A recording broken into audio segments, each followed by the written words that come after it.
Doctor Babasaheb Ambedkar Marathwada विद्यापीठ UGC माननीय mission शिक्षण प्रशिक्षण केंद्र Chhatrapati Sambhajinagar course online faculty induction program 23 जून 2025 ते 19 जुलै 2025 आजचा सेमिनारचा विषय आहे प्रस्तावना कौशल्य।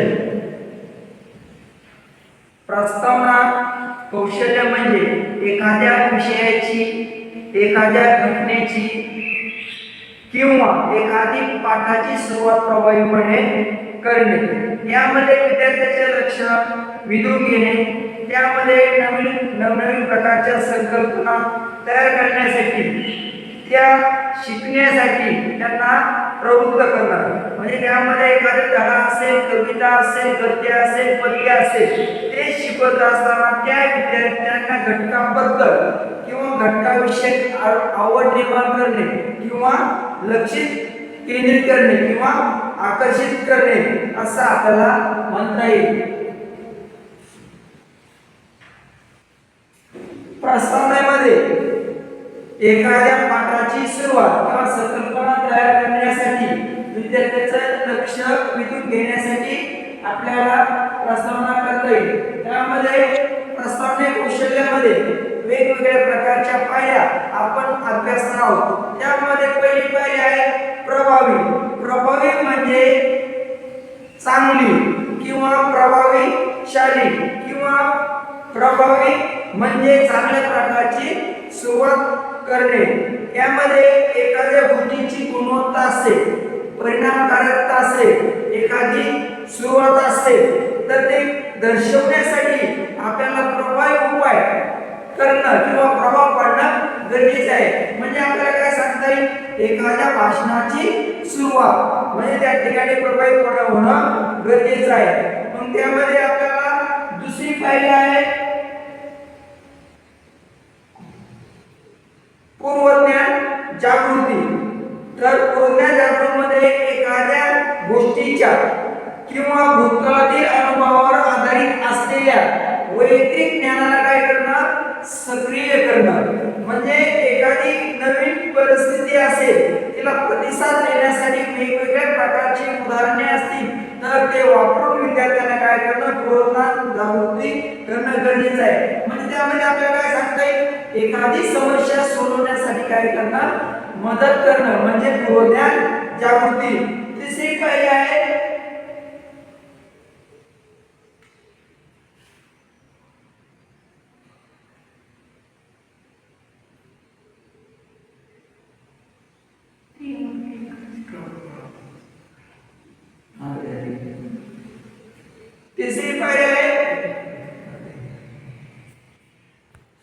निर्मिती किंवा उत्कंठा वाढवणारी। उत्सुकता निर्मितीमध्ये एखाद्या गोष्टीबद्दलची उत्सुकता किंवा जिज्ञासा वाढवणारी। तर याचा अर्थ असा होतो की एखादी गोष्ट तुम्हाला काय करायची आहे, जाणून घ्यायची आहे किंवा काय करायचे आहे, अनुभवायची आहे। तर त्यामध्ये अनुभवाची इच्छा निर्माण करणे म्हणजे जिज्ञासा निर्माण करणं किंवा तुमच्या मनातील काय करणं, कुतूहल निर्मिती होणं। तर त्यामध्ये आपल्याला काय सांगते, एखादा चित्रपट पाहत असताना तो जो प्रसंग आहे, तो प्रसंग पाहत असताना त्याच्यानंतर कोणता प्रसंग असणार आहे तर त्याच्याबद्दल काय करणं, मनामध्ये कुतूहल निर्मिती होणं गरजेचं आहे। चौथी पायरी आहे अध्यापन साहित्य। तर अध्यापन साहित्य शिकवताना शिक्षकांनी काय करणं, वेगवेगळ्या प्रकारची शैक्षणिक साहित्य वापरणं गरजेचं आहे। तर वेगवेगळ्या शैक्षणिक साहित्यामध्ये काय असणार आहे, शैक्षणिक साहित्यामध्ये द्रक साधन असणार आहे। द्रक साधन म्हणजे डोळ्याने दिसणारे साधने। श्राव्य साधने म्हणजे काय, फक्त कानाने ऐकू येणारी साधने। द्रक आणि श्राव्य साधने म्हणजे काय सांगता येईल, डोळ्याने दिसणारी आणि कानाने ऐकू येणारी साधने म्हणजे द्रक आणि श्राव्य साधने। म्हणजे वर्गामध्ये एखादा घटक शिकवत असताना आपल्यामध्ये काय सर्वसमावेशक शिक्षण पद्धती कशी आहे, अंमलात आहे। त्यासाठी काय करायचं, जर आपण एक शैक्षणिक साहित्य दाखवलं तर काय सांगता येईल, एका शैक्षणिक किमान काय सांगता येईल 1000 शब्दाचा समूह त्यातून काय केला जातो, चित्रित केला जातो किंवा विकसित केला जातो असं आपल्याला म्हणता येईल. म्हणजे यामध्ये काय सांगता येईल, अध्यापन साहित्य हे काय आहे, अध्यापनासाठी योग्य व आवड निर्माण करणारे सर्वात किंवा फार महत्त्वाचं साधन आहे असं आपल्याला म्हणता येईल. पाचवा घटक आहे घटकाशी संधिकरण. दोन किंवा अधिक गोष्टींना काय करणं, एकत्र करणं किंवा आपल्याला काय सांगता येईल वेगवेगळ्या भागांना एकत्र आणणं म्हणजे संधिकरण असं आपल्याला म्हणता येईल. तर हेतुकथन म्हणजे उद्दिष्ट असेल, विधान असेल किंवा एखादा प्रकल्प असेल तर तो प्रकल्प योग्य उपक्रम साध्य करण्यासाठी आपल्याला काय करणं, संक्षिप्त घोषणा ते इच्छित करण्यासाठी किंवा त्या परिणामाची काय करता येईल रूपरेषा त्या ठिकाणी मिळणार आहे. तर त्यामध्ये बहुतेक बदल कोणते आहे, कशासाठी आहे, तर त्यासाठी आपल्याला एखादे उद्दिष्ट किंवा निर्दिष्ट कसे करते तर त्याच्या अनुसार म्हणजे एखादे चांगले ध्येय गाठण्यासाठी जे छोटे छोटे टप्पे आहेत किंवा जे उद्दिष्ट आहे तर त्याला आपल्याला काय म्हणता येईल, हेतुकथन आहे असं आपल्याला म्हणता येईल. म्हणजे सर्वांचे लक्ष ध्येयावर केंद्रित करणे म्हणजे काय करणं, हेतुकथन करणे असं आपल्याला म्हणता येईल. जो घटक आपल्याला शिकवायचा त्या घटकाविषयी काय करणं, माहिती सांगणं. त्यानंतर काय सांगता येईल, शीर्षक लेखन. शीर्षक लेखन म्हणजे ती घटना संक्षिप्त रूपामध्ये काय करणं, मांडणं. म्हणजे वेगवेगळ्या प्रकारचे प्रश्न विचारल्यानंतर त्यांचे संक्षिप्त रूप किंवा माहिती रूप बनवणे म्हणजे वाचन करणे किंवा त्या ठिकाणी आपल्याला काय सांगते अधिक माहिती जाणून घेण्यासाठी भाग पाडणं म्हणजे आपल्याला जो घटक शिकवायचा आहे तो काय करणं, शीर्षक लेखन त्या ठिकाणी भरकावती करणं गरजेचं आहे. त्यानंतर काय सांगता येईल, सृजनशीलता. तर या प्रस्तावना कौशल्यामध्ये विद्यार्थ्यांमध्ये आपल्याला काय करणं, नवनिर्मिती क्षमता निर्माण करणं गरजेचं आहे. तर त्या ठिकाणी एखादी समस्या असेल, संधी असेल, नवीन किंवा मौल्यवान उपाय विकसित करण्यासाठी आपल्याला सृजनशीलतेचा उपाय करता येईल. म्हणजे यामध्ये काही सकारात्मक बदल घडून आणण्यासाठी आपल्याला सृजनशीलतेचा वापर करता येईल. त्याचबरोबर वेळेचे नियोजन. तर वेळेचे नियोजन म्हणजे वेगवेगळ्या कामामध्ये आपल्याला काय करायचं आहे, तुमचा वेळ कसा नियोजित विभागायचा आहे. म्हणजे त्यामध्ये नियोजन विभागत असताना त्यामध्ये प्रभावीपणा असेल, जिज्ञासा असेल, त्यानंतर शीर्षक लेखन असेल, शैक्षणिक साहित्य असेल, म्हणजे कोणत्या साधनासाठी 1 मिनिट असेल, अर्धा मिनिट असेल, वेळेचे नियोजन करणं गरजेचं आहे. म्हणजे ज्यामुळे कामांना प्राधान्य दिले म्हणजे शैक्षणिक साहित्याला जर तुम्ही 4 मिनिटं दिले तर स्पष्टीकरणासाठी किंवा प्रश्न विचारण्यासाठी तुमच्याकडे वेळ कमी असणार आहे. म्हणजे वेळेचे नियोजन करत असताना किंवा कोणत्याही गोष्टीचे नियोजन करत असताना व्यवस्थापन हे काय आहे, महत्त्वाचं आहे. त्यानंतर परिणामकारकता. परिणामकारकता म्हणजे इच्छित परिणाम करण्याची निर्माण करण्याची क्षमता असेल, इच्छित आउटपुट निर्माण करण्याची क्षमता असेल म्हणजे ते होतं प्रभावीपणे मांडले असे आपल्याला सांगता येईल. एखादा पाठ शिकवल्यानंतर त्याची परिणामकारकता म्हणजे तो घटक विद्यार्थ्यांना कितपत समजलेला आहे तर ते समजण्यासाठी आपल्याला सांगता येईल. त्यानंतर पुढचा घटक आपल्याला सांगता येईल की प्रस्तावना कौशल्य. शिकवल्यानंतर त्याचे फायदे किंवा महत्त्व. जर आपण प्रस्तावना कौशल्य की विद्यार्थ्यांना एखादा घटक शिकवण्यापूर्वी जर सांगितलं तर साहजिकच विद्यार्थ्यांमध्ये प्रस्तावनेविषयी किंवा त्या घटकाविषयी काय होणार आहे, आवड निर्माण होणार आहे. त्यानंतर दुसरं काय सांगता येईल की विद्यार्थ्याचं लक्ष केंद्रित करणं. त्याचबरोबर नवीन विषय समजून घेण्यासाठी काय होणार आहे, प्रस्तावना कौशल्यामुळे सोपं जाणार आहे. त्याचबरोबर वर्गामध्ये सकारात्मक वातावरण निर्मिती करण्यासाठी आपल्याला प्रस्तावना कौशल्याचा उपयोग होईल. त्यानंतर एखादा घटक शिकवण्यापूर्वी काय करणं, तयारी करणं. त्याचबरोबर प्रस्तावना कौशल्यामध्ये सर्वात महत्त्वाचा जो घटक आहे तर तो आहे शिक्षक प्रक्रियेतील प्रस्तावना कौशल्य. हा घटक काय आहे, महत्त्वाचा आहे असं आपल्याला म्हणतात की आपण जे प्रस्तावना कौशल्य अभ्यासलेलं आहे किंवा प्रस्तावना कौशल्य कसं घ्यावं त्याविषयी आपण थोडक्यात माहिती पाहिली आहे. तर आज आपण भारत हा कृषी प्रधान देश आहे.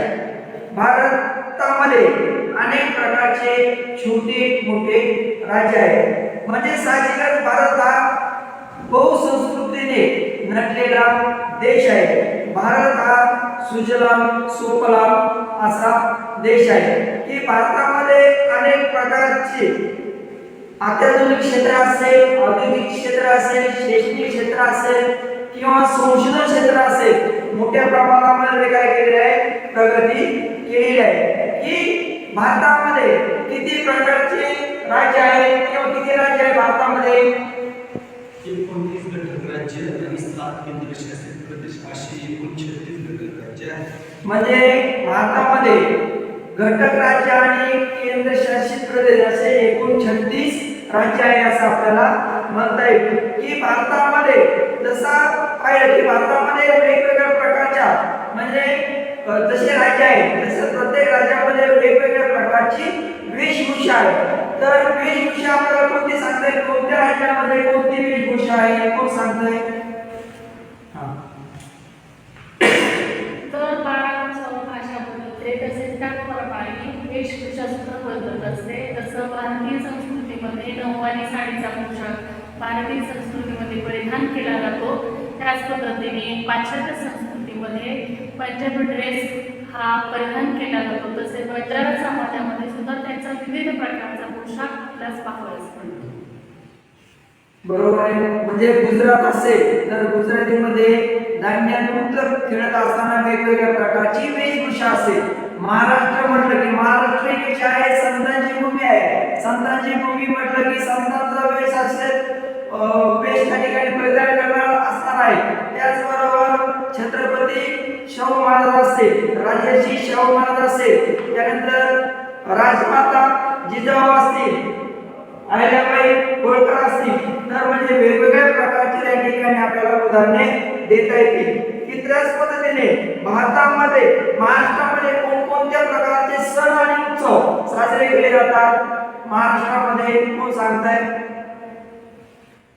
महाराष्ट्रामध्ये दसरा, दिवाळी, नागपंचमी, संक्रांत अशा विविध प्रकारचे सण साजरे केले जातात. वेगवेगळ्या प्रकारचे सण साजरे केले जातात. की आपल्याला सांगता येईल की प्रत्येक सण म्हटलं की उत्सव म्हटलं की वेगवेगळ्या प्रकारच्या ठिकाणी वेशभूषा परिधान करणं गरजेचं आहे. की महाराष्ट्रामध्ये दिवाळी असेल, त्याच्यानंतर दसरा असेल किंवा पंचमी असेल. पंचमी म्हटलं की हा पंचमी हा सण कोणाचा आवडता आहे? पंचमी सण नागपंचमी महिला म्हणजे नागपंचमी या सणाच्या दिवशी महाराष्ट्रामध्ये काय केलं जातं की त्या ठिकाणी वारुळाला जाऊन त्या ठिकाणी त्या वारुळाची किंवा नागदेवतेची काय करणं पूजा करणं. की स्त्रिया म्हटलं की वेगवेगळ्या प्रकारचे काय करतात साज सुंदर म्हणजे रूढी आणि परंपरेनुसार स्त्रिया काय करतात लग्न असेल उत्सव असेल एखादा कार्यक्रम असेल तर वेगवेगळ्या प्रकारचा काय करतात साज शृंगार परिधान करतात. किंवा आणखी साज शृंगार मध्ये आपल्याला काय सांगता येईल कोण सांगताय? गळ्यातले कानातले पैंजण बांगड्या वेगवेगळ्या प्रकारच्या आणखी काय सांगता येईल? इकडे कोण सांगताय मनामध्ये? तुमच्या आवडीचा दागिना सांगा. जेंट्स मध्ये घड्याळ आहे, बेल्ट आहे, ते पण चेन आहे, चेन आहे. त्यानंतर ज्यावेळेस म्हणजे आपण काय करता येईल म्हणजे वेगवेगळ्या प्रकारचे दागिने म्हणजे स्त्रियांचा साज शृंगार असेल किंवा पुरुष काही वेगवेगळ्या प्रकारचे आपण काय सांगता येईल की वेगवेगळ्या प्रकारचा आपण चित्रपटामध्ये अनुभवतो का मुलं म्हणतात की हा हिरो माझा आवडता. काय नाव सांगताय त्याचं? काय नाव आहे त्याचं? की अक्षर सोनं त्याच्यावरती आणलं होतं. काय सांगता येईल? म्हणजे वेगवेगळ्या प्रकारचे आवड. त्याचबरोबर म्हणजे स्त्रिया म्हणलं की वेगवेगळ्या प्रकारचे दागिने. तर यामध्ये दागिन्यांना सर्व दागिने एकत्र केल्यानंतर आपल्याला काय सांगता येईल? अलंकार. अलंकार. तर या ठिकाणी स्त्रिया किंवा पुरुष जे दागिने किंवा जे अलंकार परिधान करतात तर ते अलंकार. तशाच पद्धतीने मराठी भाषेमध्ये जो मराठी भाषेला सात शृंगार जे म्हटलं जातो तर तसाच अलंकार हा या ठिकाणी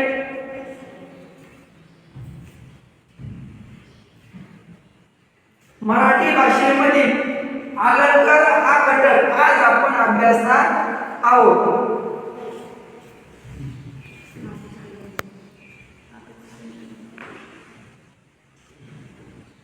धन्यवाद.